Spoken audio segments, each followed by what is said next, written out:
Repubulika ya Demokarasi ya Kongo ni igihugu gikungahaye bihebuje ku mutungo kamere wo munsi y'ubutaka nk'amabuye y'agaciro arimo zahabu, diyama, koruta, uranium, cobalt, manganese n'ayandi menshi, ndetse no hejuru y'ubutaka harimo ibiti bivamo imbaho zihenze nka ribuyu n'izindi. Ubutaka bwera n'ubundi bukungu tutarondora muri iki cyegeranyo. Muri kumvanirwa Ndorimana Alex. Muri iki kiganiro turarebera hamwe imvo n'imvano y'ibibazo by'umutekano byabaye karande mu burasirazuba bwa Repubulika ya Demokarasi ya Kongo, amavu n'amavuko ya M23 n'impamvu ikomeje kurwana kugeza uyu munsi. Ese byagenze bite kugira ngo muri Kongo havuka abavuga ikinyarwanda? Byose ni muri iki kiganiro, muhawe ikaze. Repubulika ya Demokarasi ya Kongo ni igihugu giherereye muri Afurika yo hagati, kikaba icya kabiri mu buso muri Afurika, kikanaba icya 11 ku isi. Ifite kilometero kare miliyoni 2,345,095. Repubulika ya Demokarasi ya Kongo ituwe n'abaturage miliyoni 109, kikaba aricyo gihugu gituwe kurusha ibindi mu bikoresha ururimi rw'igifaransa. Umurwa mukuru wa Repubulika ya Demokarasi ya Kongo witwa Kinshasa, ariko ni nawo mutima w'ubukungu n'inzego nkuru z'ubutegetsi.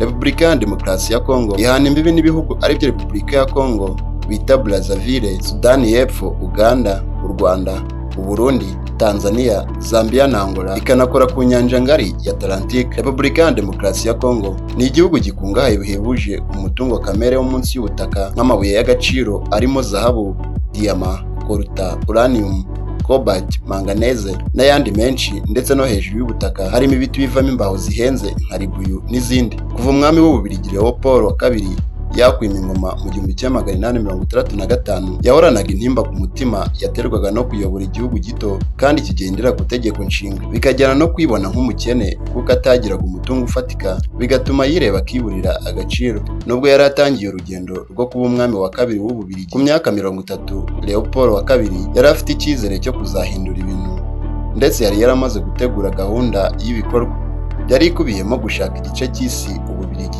buzakoloniza akagikoresha mu nyungu ze bwite, bityo akagira ubutunzi buherekejwe n'imbaraga. Ibi yari yabyigiye ku bindi bihugu byakolonije birimo Ubufaransa n'Ubwongereza byari hafi aho mu Burayi, kandi byarakolonije ibindi bice binini by'isi. Kuva mu kinyejana cya 15 byari bizwi ko ubwami bwa Kongo bufite umutungo kamere wari ugezweho muri ibyo bihe urimo amahembe y'inzovu, ndetse ibi ni imwe mu mpamvu Stanley yinjiye imbere mu mashyamba ya Kongo, aho yagendaga arwana inkundura mu guhangana n'amoko ataramuhaga ikaze. Urugendo rwe rugakorwa rukurikira umugezi wa Kongo, nuko ishyirahamwe rya International Association for Exploration and Civilization of Central Africa ryavutse, aho ryagombaga guhuza ibikorwa by'ibihugu byose bikoloniza Afurika, hakabaho gusangira amakuru no gukorera hamwe, ariko hirindwa amakimbirane. Gusubiranamo kw'Abanyaburayi muri Afurika kwatumye Otto von Bismarck wayoboraga Ubudage atumiza inama izwi nka Berlin Conference, yari igamije kugabana neza Afurika. Leopold wa kabiri wari mu bashyitsi b'imena ayikoresha asaba ko yahabwa uburenganzira bwo kugenzura Kongo, aho yavugaga ko yifuza gukorera ibikorwa by'ubugiraneza bigamije guhindura imibereho y'Abanyafurika ikambera nk'iy'Abanyaburayi, aho umwami Leopold wa kabiri yagabanye Kongo nk'umutungo we bwite, agakoresha Abanyekongo imirimo y'agahato mu mirima y'ipamba, aho abanebwe benshi banaciwe ibiganza. Byagenze bite kugira ngo habe ivuka ry'abavuga ikinyarwanda muri Kongo? Na mbere y'uko Abanyarwanda bajyanwa n'Ababiligi mu burasirazuba bwa Kongo, hari hasanzwe abaturage kavukire ariko bavugaga ikinyarwanda. Batangiranye n'icyo gihugu kuva cyabaho. Abanyamurenge bari mu bavuga ikinyarwanda bageze mu burasirazuba bwa Kongo mbere ahagana mu kinyejana cya 17. Aba bajyagayo bakurikiye ubwatsi bwiza bw'inka zabo, basanga y'abandi kavukire bavuga ikinyarwanda babana nabo.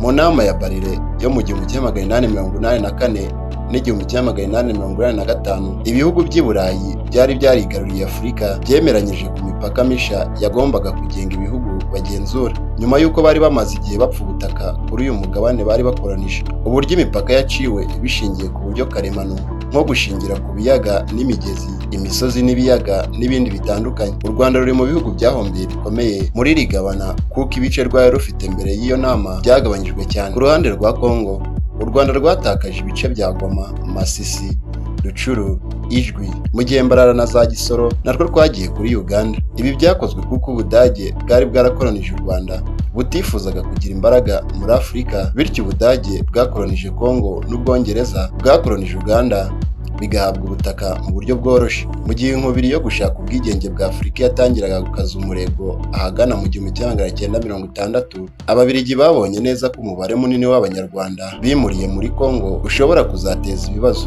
bityo bategura inama yiswe Table Ronde de Bruxelles yemerejwe nk'uko abantu bose bari muri Congo ibona ubwigenge ku itariki ya 30 Kamena 1960 bafite ubwenegihugu bwabo. Iki cyemezo cyatumye n'Abanyarwanda bari barahunze ibikorwa by'ubwicanyi bakorerwaga muri 59 bahita babona ubwenegihugu. Muri rusange abaturage ba Congo bavuga Ikinyarwanda bagize 5% by'abaturage icyo gihugu bose. Abo baturage bagize icyitwa nka Rwandafone kuko bakoresha Ikinyarwanda ariko bakaba Abanyekongo. Aba Banyarwanda batujwe mu bice bya Masisi, Gishari, Mokoto, Muvunyi, Bigiri na Rucuru, Mushari na Bwito. Barimo ibyiciro by'ingenzi bigizwe n'Abanyabwisha baboneka cyane muri teritwari ya Rucuru n'agace ka Jomba muri Kivu ya ruguru. Ikindi cyiciro ni cy'abavuga Ikinyarwanda batuye muri teritwari ya Masisi n'umujyi wa Goma muri Kivu ya ruguru ndetse na teritwari ya Karehe muri Kivu y'Epfo. Nyuma y'ubwigenge umwuka wakomeje kuba mubi hagati y'abaturage ba Congo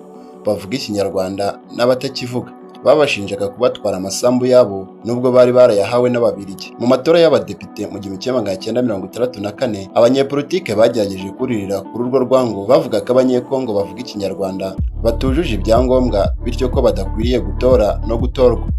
Ibi byatumye abifuza kwiyamamaza bimwe ayo mahirwe. Iri hohoterwa bakorerwaga ryabateye umujinya bituma binjira mu 1964 binjira mu ntambara ya Kanyarwanda yari igamije kwirwanaho.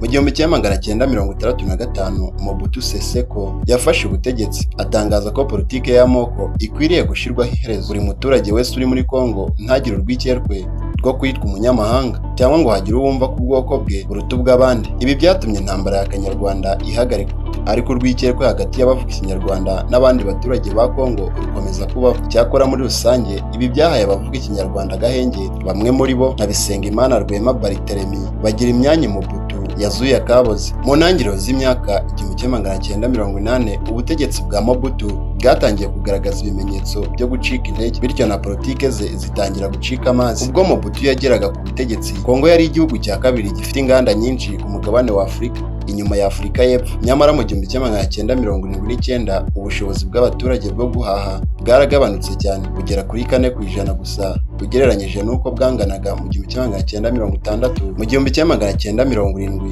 nk'uko bigaragara mu nyandiko Making Use of the Past, icyo gihe Mobutu yashizeho itegeko riha ubwenegihugu Abanyekongo bose barimo Abanyarwanda n'Abarundi bageze muri icyo gihugu mbere y'1950.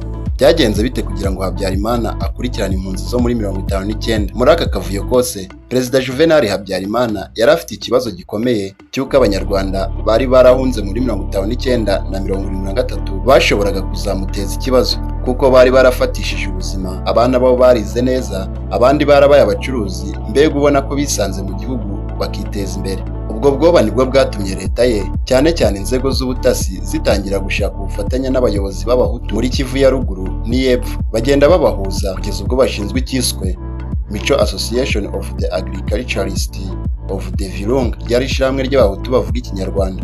Intego nyamukuru yaryo yari ukwigisha abo Bahutu kwanga Abatutsi. Inyigisho zakujijwe cyane zikagera no ku baturage bandi moko ari muri Congo, ugasanga ari kwifatanya n'Abahutu mu guhohotera Abatutsi. Ibi byatumye amoko atarayavuga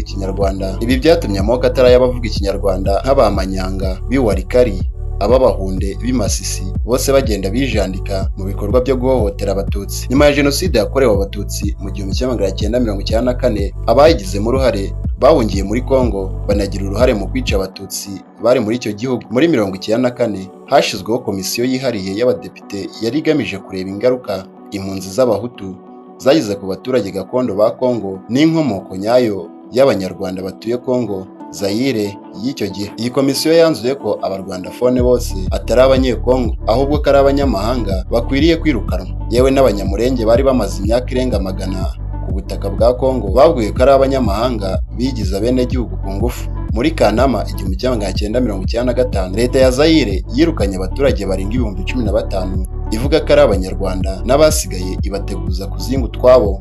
Iri hohoterwa ryose kongeraho ubwicanyi bakorewe kuva mu 1990 byatumye Abarwandafone bagira uruhare mu kurema umutwe wa AFDLR barwanyije ubutegetsi bwa Mobutu kugira ubuhiritse. Byagenze bite kugira ngo habeho amavu n'amavuko ya M23 n'impamvu kirwana uyu munsi? Nyuma y'uko Laurent Désiré Kabila agereye ku butegetsi yatangiye kwikanga Abarwandafone, dore ko n'imbere mu gihugu yashinjwaga kuba igikoresho cyabo, bituma atangira kubabangamira, bituma atangira kubagambanira ndetse no gukorana n'ingabo zahoze ari za ex-FAR zagize uruhare muri jenoside yakorewe abatutsi mu 1994 kugira ngo zizamufashe kubahasha mu gihe byari kuba ngombwa. Muri rusange, Kabila yakusanyije abahoze mu ngabo za Habyarimana barenga 20,000 bari bafite umugambi wo gutera u Rwanda no gukomeza kubangamira abarwandafone, ari nabyo byarakaje u Rwanda rutangiza intambara yiswe iya Kongo ya kabiri. Ubugambanyi bwa Kabila bwatumye abari abasirikare ba AFDLR bamugejeje ku butegetsi basubira mu burasirazuba bwa Kongo bari mu ndi mutwe wiswe RCD.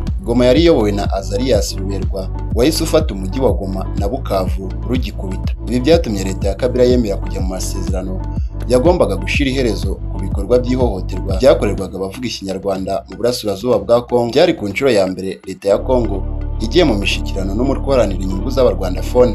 Aya masezerano ariko ntabwo yashyizwe mu bikorwa, ari nabyo byatumye mu 2004 havuka undi mutwe uzwi nka CNDP uyobowe na Laurent Nkunda wari ufite intego imwe na RCD, Goma yo kurengera abarwandafone bari bakomeje kwamburwa uburenganzira bwabo. Leta ya Kongo yongeye kwinjira mu masezerano na CNDP ku tariki ya 23 Werurwe 2009, ariko ibyaganiriweho ntibyashyirwa mu bikorwa kuko ihohoterwa ryakorerwaga abarwandafone ryakomeje kwiyongera. Iby'aya masezerano ntibyashyizwe mu bikorwa, bituma mu 2012 havuka umutwe wa M23 nayo izivuga ko iharanira uburenganzira bw'abakoresha ururimi rw'ikinyarwanda mu burasirazuba bwa Kongo no guharanira ko ibyasinywe mu 2009 byubahirizwa. Mu mpera z'umwaka wa 2012 M23 yarwanye inkundura n'ingabo za Kongo, ndetse ku ya 20 Ugushyingo 2012 yari yamaze kwigarurira umujyi wa Goma ufatwa nk'umurwa mukuru wa Kivu y'Amajyaruguru. Hakomeje igitutu cy'amahanga asabwa ko habaho ibiganiro impande zigashaka igisubizo giturutse ku mahoro. Ibi biganiro byasojwe muri Gicurasi 2013, hemezwa ko M23 irambika intwaro hasi, abarwanyi bayo bagashirwa mu ngabo za Kongo, abandi bagasubizwa mu buzima